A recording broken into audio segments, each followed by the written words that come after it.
Alexander Morrison wasn't your average surgeon. At 52, he commanded respect in every operating room he entered. His hands had saved presidents, movie stars, and oil tycoons. Forbes had called him one of America's most successful medical entrepreneurs. His surgical centers spanned 3 states. His foundation funded research hospitals across Africa. But none of that mattered in room 312. Inside that room sat his daughter, Emma Morrison. 9 years old. Auburn hair that caught sunlight like copper wire. Green eyes the color of spring leaves.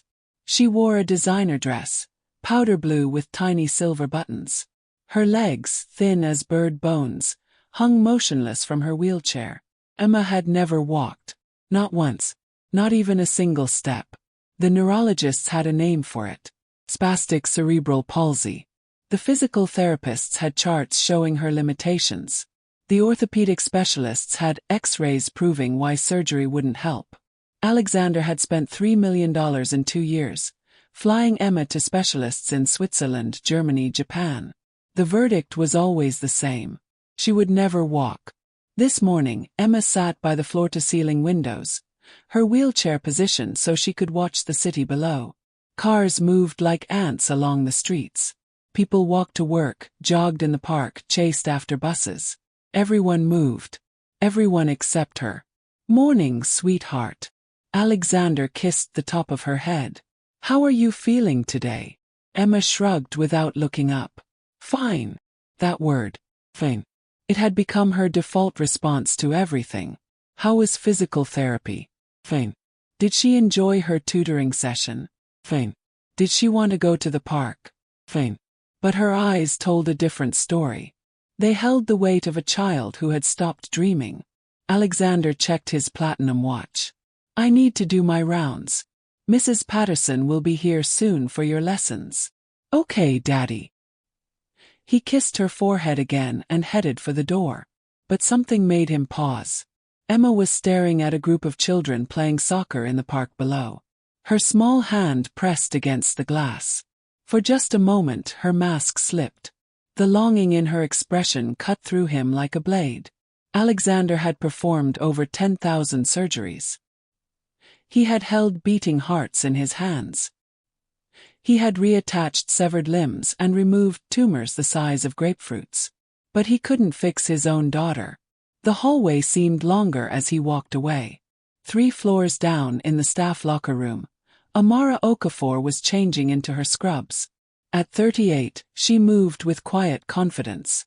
Her dark skin glowed with health. Tiny braids framed her face, held back with colorful beads that clicked softly when she turned her head. She had arrived in America from Nigeria 15 years ago with 2 suitcases and a nursing degree. "You're assigned to the Morrison girl today," said Janet, the head nurse. Her voice carried a warning. "Room 312. Be careful. Her father owns half this hospital." Amara nodded. She had heard about Dr. Morrison. Everyone had. The brilliant surgeon who could save anyone's life except the one that mattered most to him. "What's the girl like?" Amara asked. "Quiet. Polite. Sad." Janet shook her head. "They've tried everything. Physical therapy, occupational therapy, hippotherapy with horses. Nothing works. The child has given up." Amara gathered her supplies. In her village back home they had a saying, "When the storm clouds gather, look for the rainbow that's already there." She had seen too many children write themselves off because adults had written them off first. The elevator ride to the 3rd floor gave her time to think. In Nigeria, children with disabilities weren't hidden away in hospitals. They played with everyone else. The community carried them when they couldn't carry themselves. Sometimes, Amara had learned, the problem wasn't the child's legs. It was the world that had stopped believing in them. Room 312's door was slightly open. Amara knocked gently. "Good morning. I'm Amara, your new nurse for today." Emma looked up from her wheelchair. Her green eyes studied Amara with intelligent curiosity. "You talk different. I'm from Nigeria. That's in Africa." Amara smiled. "And you must be Emma. I've heard wonderful things about you." "Like what?" Like how smart you are. Your tutors say you're reading at a high school level. Emma's shoulders straightened slightly. Most adults focused on what she couldn't do. This woman was different. I like books, Emma admitted. They take me places I can't go. Amara pulled a chair close to Emma's wheelchair. What kind of places? Adventure places. Like mountains and forests and oceans. Emma's voice grew stronger. Last week I read about a girl who climbed Mount Everest. Ah, a dreamer. Amara's eyes sparkled. In my village, we believe dreamers have the strongest spirits. But I can't climb mountains. I can't even walk. Who told you that? Emma blinked. The question caught her off guard. Everyone. The doctors, the therapists, even Daddy. He doesn't say it, but I can tell. Amara leaned forward. What if everyone is looking at the wrong thing? What do you mean? Close your eyes. Emma hesitated, then obeyed. Now, Amara said softly, tell me what you feel in your legs right now. Nothing. Nothing at all. No tingling. No warmth. No feeling of any kind. Emma concentrated. Well, maybe a little tingling. In my feet. Good. Keep your eyes closed. Now try to wiggle your toes. I can't. Don't think about can't. Just think about your toes. Picture them moving. Emma's forehead creased with concentration. Deep inside her pink socks, something happened. The tiniest movement. Like a butterfly landing on a flower petal. I think they moved, Emma whispered. Open your eyes. Emma looked down. Her left big toe had shifted slightly inside her sock. Did I do that? You did that. Amara's smile was radiant. Your body is talking to you, Emma. It's been trying to talk to you for years. But everyone has been talking so loud about what's impossible that nobody listened. Emma stared at her toe. Such a small thing. But for the first time in months, she felt something she had forgotten existed. Oh, what happens now? Emma asked. Now we listen to what your body wants to tell us. But first, are you brave enough for an adventure? Emma nodded eagerly. Amara stood and walked to the center of the room. In my country we have a dance. We call it the dance of the eagle. The eagle doesn't always soar high in the sky. Sometimes it sits on a branch. Sometimes it rides the wind close to the ground. But it's always an eagle. She held out her hands. Would you like to learn the eagle dance? But I'm in a wheelchair. Eagles don't need to walk to be eagles. Amara moved to the side of Emma's wheelchair. May I? Emma nodded. Amara lifted her gently from the chair and carried her to a large exercise mat in the corner of the room. She sat down and positioned Emma in front of her, supporting her back. Now, imagine you're an eagle sitting on the edge of a cliff.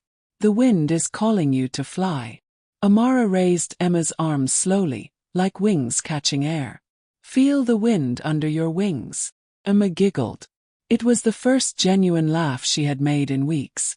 The wind is getting stronger, Amara continued, moving Emma's arms in flowing motions.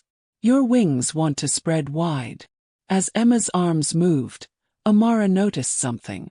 The girl's core muscles were engaging, trying to keep her balanced. Her legs, which everyone said were useless, were responding with tiny movements. Now the eagle wants to stand tall on the cliff. Amara carefully shifted Emma so she was kneeling, her hands still moving like wings. Feel how strong your body is. Emma's legs trembled, but they held her weight. I'm kneeling, Emma breathed. I'm kneeling by myself. You're being an eagle. They continued the dance for 20 minutes. Emma knelt, then sat, then lay on her side while Amara guided her through movements that looked like play but were actually physical therapy.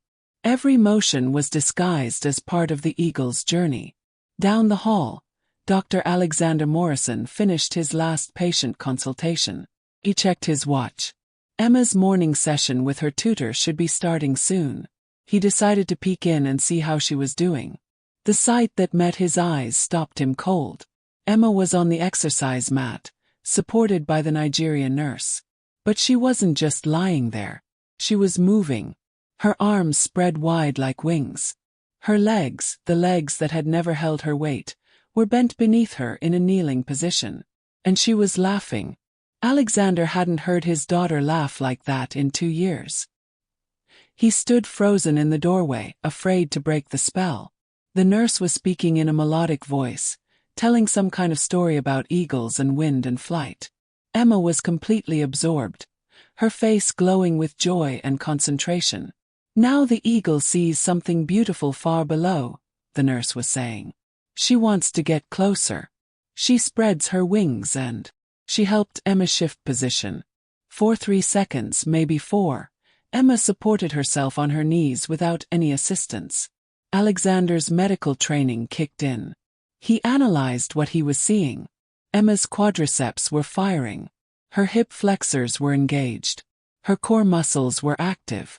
This wasn't supposed to be possible. "Daddy!" Emma spotted him in the doorway. Her face lit up even brighter. "I'm an eagle." Alexander entered the room slowly, as if approaching something sacred. "I see that, sweetheart. You look like a beautiful eagle." The nurse, Amara, smiled warmly. "Dr. Morrison, I hope you don't mind. Emma and I were just having a little adventure." "What exactly are you doing?" "We call it the eagle dance. It's an old tradition from my village. Children learn it to build strength and balance." Amara's voice was calm, professional. "Emma has been doing wonderfully." Alexander knelt beside them on the mat. "Emma, how do you feel?" "Strong, Daddy. I feel strong." Emma's green eyes were brighter than they had been in months. "And my legs are tingling. They feel like they want to move." "Show me," Alexander said quietly.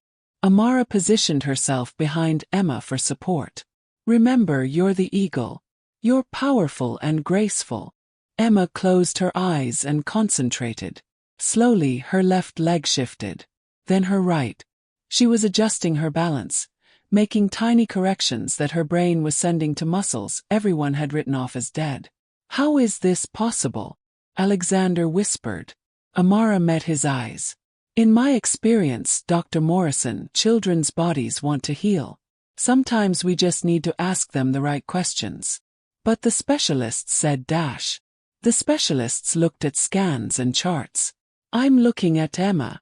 Over the next hour, Alexander watched his daughter do things he had been told were impossible. She shifted positions on the mat. She supported her own weight for brief moments. Most importantly, she smiled. She laughed. She played.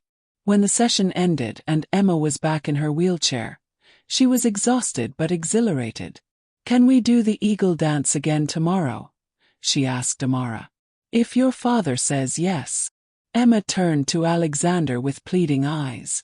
"Please, Daddy. Please." Alexander looked at his daughter. Then at the Nigerian nurse who had accomplished more in one morning than teams of specialists had managed in years. "Yes," he said. "Yes, we can." That evening, Alexander sat in his home office, a glass of whiskey untouched on his desk. The house was silent. 43 rooms, but it felt empty. Emma was asleep upstairs, and for the first time in months, she had gone to bed excited about tomorrow. He pulled out his phone and scrolled through the contacts until he found Dr. Rodriguez, the neurologist who had first diagnosed Emma. "Carlos. It's Alexander Morrison.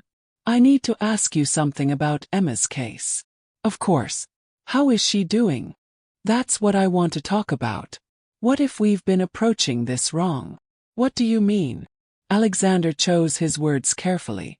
"What if instead of focusing on what her nervous system can't do, we focused on what it might be able to do?" There was a pause. "Alexander, we've been through this. The damage to her motor cortex is extensive. Physical therapy has shown minimal improvement. But what if the therapy was different? What if it engaged her imagination, her emotions, her desire to move?" "Alexander, I understand you want to help your daughter, but false hope can be cruel." "Carlos, today I watched Emma support her own weight on her knees. She moved her legs deliberately, with control. I watched her do things your report said were impossible." Another pause. That's significant. But sustained improvement would require dash. I know what it would require. I'm a surgeon, remember? But I'm also a father. And today I saw my daughter remember how to hope. Over the following weeks, Emma's sessions with Amara became the highlight of her days. They didn't call it physical therapy. They called it adventure time. Emma became different characters. Eagles soaring, lions stalking, dancers swaying. Each story engaged different muscle groups. Each adventure challenged her balance and coordination in new ways. Alexander rearranged his surgery schedule to watch these sessions. He took notes. He filmed some of the exercises.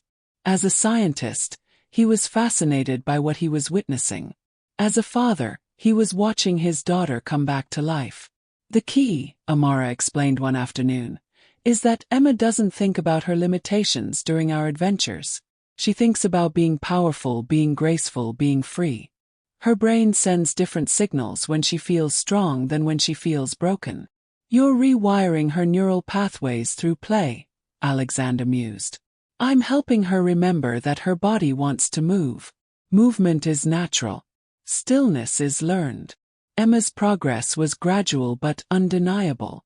She could maintain a kneeling position for several minutes. She could shift her weight from side to side. She could move her legs independently while lying down. Most remarkably, she was developing muscle tone that hadn't been there before. Other staff members began to notice. Physical therapists would find excuses to walk past room 312 during adventure time. Word spread through the hospital about the Nigerian nurse who was getting remarkable results with the Morrison girl. Not everyone was pleased. Dr. Morrison, said Dr. Stevens, the hospital's chief of pediatrics.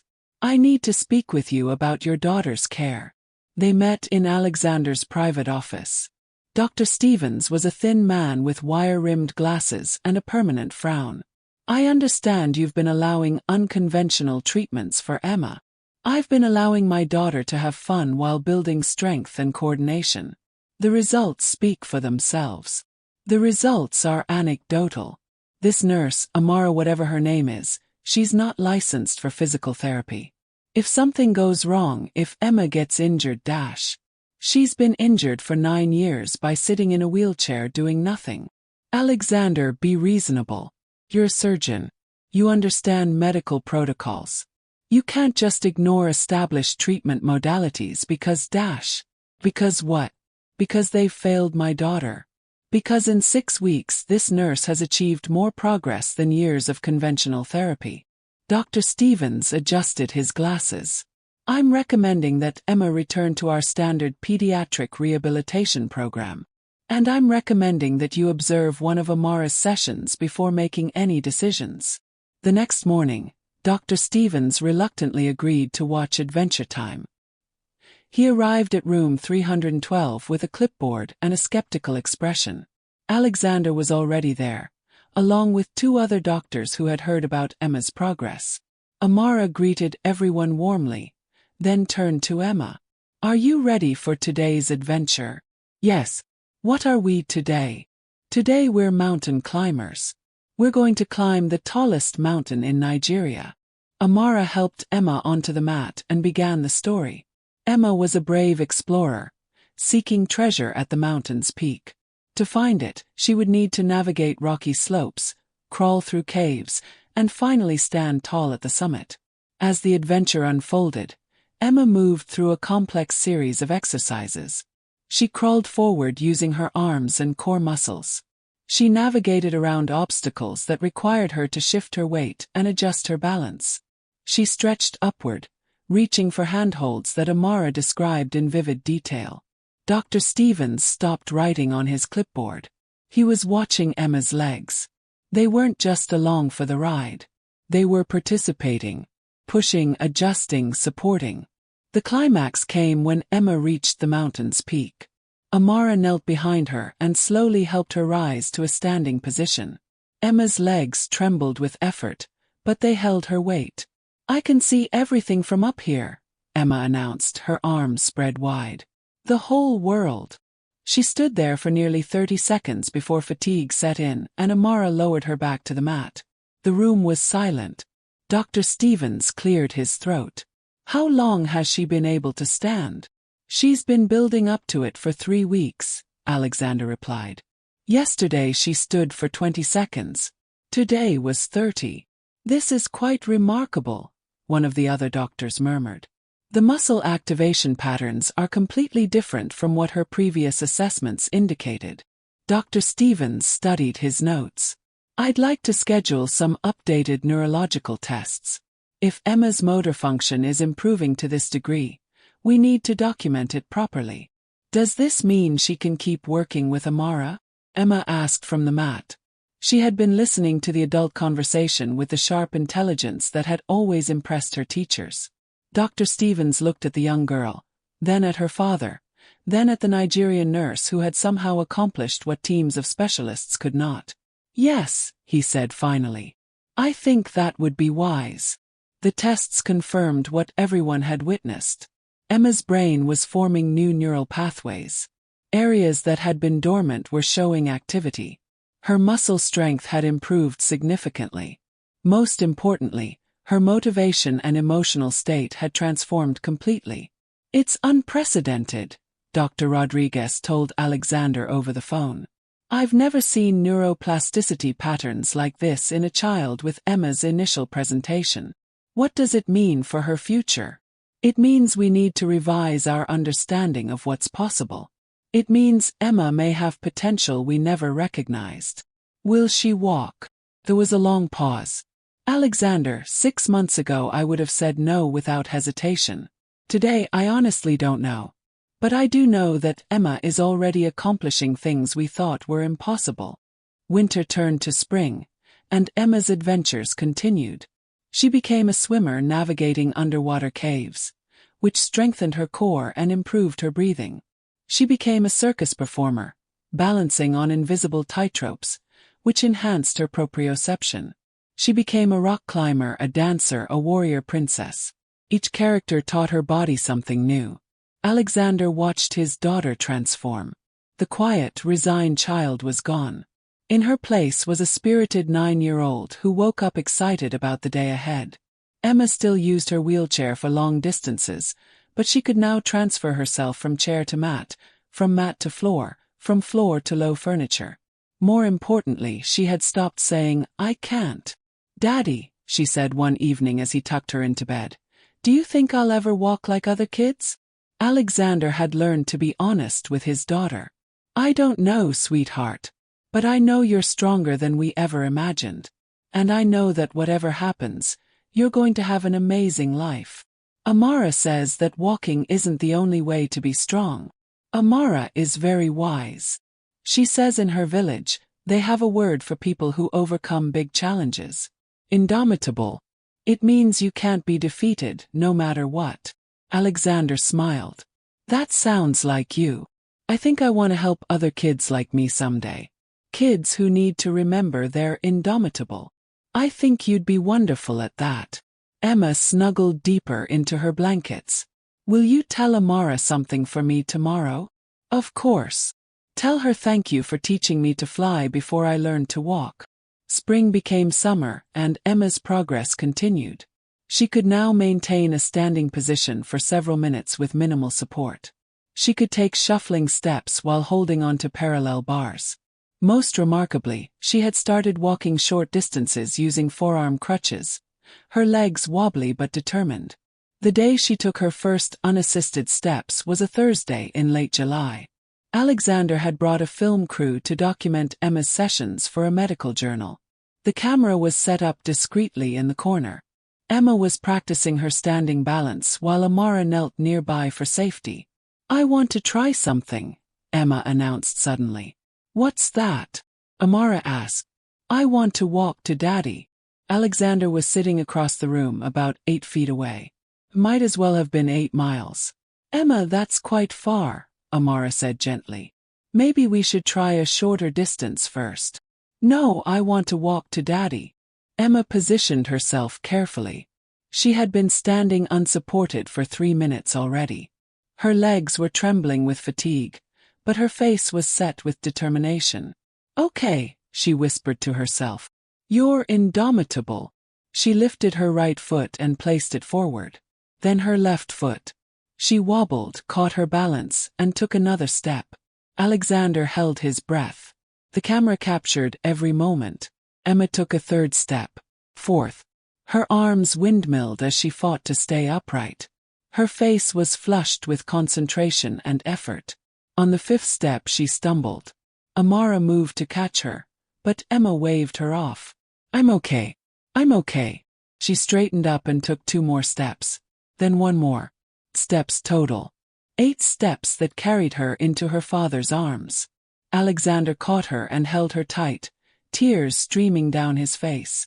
Emma was laughing and crying at the same time. "I did it, Daddy. I walked to you." "You did, sweetheart. You absolutely did." Behind them, Amara wiped her own eyes. In her quiet voice, she whispered a prayer of gratitude in her native language. The medical community took notice. Alexander was invited to present Emma's case at conferences around the world. Amara was offered positions at research hospitals and rehabilitation centers. Media outlets wanted to tell the story of the miracle recovery. But for Alexander, the real miracle wasn't the walking. The real miracle was watching his daughter discover her own strength. The real miracle was learning that sometimes the most profound healing happens when you stop trying to fix someone and start helping them remember who they are. Emma still had challenges. She tired easily. Long distances required her wheelchair. Some days were harder than others. But she was indomitable. On her 10th birthday, Emma stood before a room full of family and friends. With Amara's hand on her shoulder for support, she gave a little speech. "Last year I thought I was broken," she said in her clear, strong voice. "I thought I would never do the things other kids do. But Amara taught me something important. She taught me that strong doesn't mean the same thing for everyone. Strong means not giving up on your dreams, even when everyone else has given up on them." She paused and looked directly at her father. Strong means remembering that you're indomitable, especially when you forget. Emma took a careful step forward, then another. She walked across the room to where a group of children in wheelchairs were sitting. These were kids from the hospital, kids she had asked to invite to her party. "Who wants to learn the eagle dance?" she asked them. 6 hands shot up immediately. Alexander watched his daughter begin teaching other children what Amara had taught her. That movement is possible, that strength comes in many forms, that hope is always worth holding on to. In the corner of the room, Amara smiled quietly. Her work here was complete. But she knew it was just the beginning for Emma. After the party, as guests were leaving, Alexander approached Amara. "I don't know how to thank you," he said. "You gave me my daughter back." Amara shook her head. "I didn't give you anything, Dr. Morrison. Emma was always there. She just needed someone to believe she could soar. Will you stay? I can offer you any position you want. Research, administration, your own department." "Thank you, but no. There are other children who need to learn the eagle dance. Other families who need to remember what's possible." Alexander understood. Amara wasn't just a nurse. She was a teacher, a healer, a reminder that miracles often wear scrubs and speak with foreign accents and see potential where others see problems. That evening, Alexander sat in Emma's room as she prepared for bed. She moved around her room with a combination of walking, wheelchair, and crawling, choosing the method that worked best for each task. "Daddy, do you think Amara will visit us?" "I hope so, sweetheart. I want to show her how far I can walk now." "How far can you walk?" Emma grinned. "I don't know yet. I haven't found the end." Alexander tucked his daughter into bed and kissed her forehead. As he turned off the lights, Emma's voice stopped him. "Daddy." "Yes. I'm glad I learned to fly first. It made walking seem easy." Alexander smiled in the darkness. Outside the window, the city lights twinkled like stars. Somewhere out there, Amara was probably preparing for another day of teaching children to soar. And somewhere in this room, his daughter was dreaming of how far she might walk tomorrow. The story of Emma Morrison and Amara Okafor spread far beyond the walls of St. Augustine Private Medical Center. It became a reminder that healing isn't always about medicine or technology or the best specialists money can buy. Sometimes healing is about seeing possibility where others see problems. Sometimes it's about teaching a child to fly before they learn to walk. Sometimes it's about remembering that indomitable doesn't mean unbreakable, means undefeated. And Emma Morrison was definitely undefeated. If this story touched your heart, remember to subscribe and share it with others who might need to hear about the power of believing in the impossible. Let us know in the comments where you're watching from around the world. Until next time, stay hopeful, stay strong, and never stop believing in the power of the human spirit.